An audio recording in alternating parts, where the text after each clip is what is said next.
All right, so what are some of the real warning signs here that people should look for in this liquid calorie overload? The first thing is think before you drink. You want to be mindful of caloric ingredients. The second tip is to make sure that you calculate the total calories that are in your container, the beverage that you're drinking, not just one serving. And the third tip is healthy drinks can pack on the pounds too. So just because it says no added sugar or all natural, calories could still be in there. All right, you've got some red flag warnings here as we go through some of these drinks. And the real key ingredient here is displayed is the sugar. And every time you see one sugar cube, it translates to 1 teaspoon of sugar. Okay. So let's start with soda. This is a no-brainer, and it's so obvious, but always good to have a refresher. A 20-ounce soda is roughly 250 calories and 16 straight teaspoons of sugar. You go to a big gulp, 32 ounces, 400 calories, 25 teaspoons of sugar, a double big gulp, and unfortunately they sell 50 teaspoons of sugar, 800 calories, and check this out, more than 1 straight cup of sugar. And not only that, I mean, in an hour's workout, you're not working these calories off. This is more than half the amount of calories some small women need.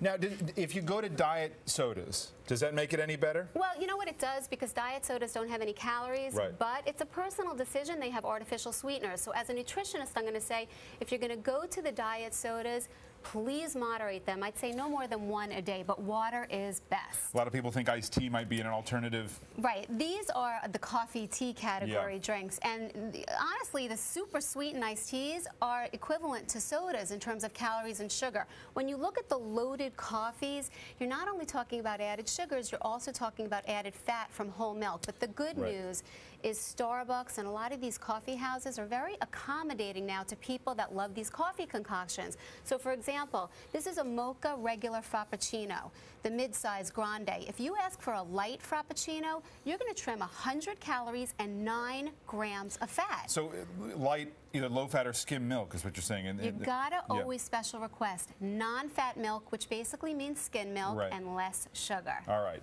Still better than or if you just have regular coffee. In other words, sometimes I think avoiding the milk altogether in these drinks is a good idea. Regular coffee with a splash of skim milk, perfect. Perfect. Okay.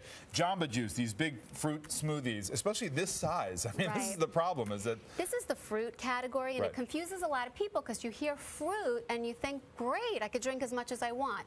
Now, in all fairness, these drinks are loaded with nutrition. They really are. But they're also dense and they're loaded with calories, and you got to be careful when you're watching your weight. Check this out. A 24-ounce Jamba Juice, 450 calories, a lot of fruit sugar, is the same equivalent to a half a cantaloupe, 2 apples, 2 oranges, and 2 cups of strawberries.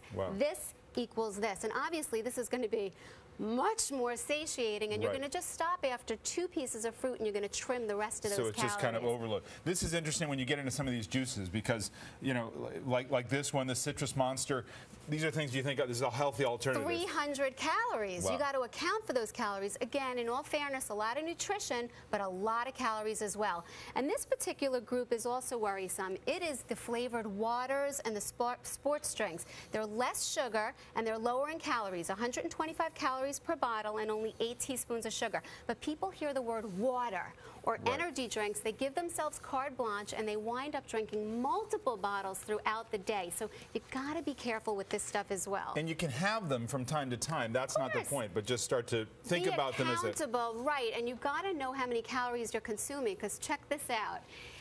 If you drink 500 calories worth of liquid each and every day, let's say that that's a 20-ounce soda and a loaded coffee, you cut that out. You could potentially lose $1 pound a week. That means up to 52 pounds of weight lost at the end of the year. Wow.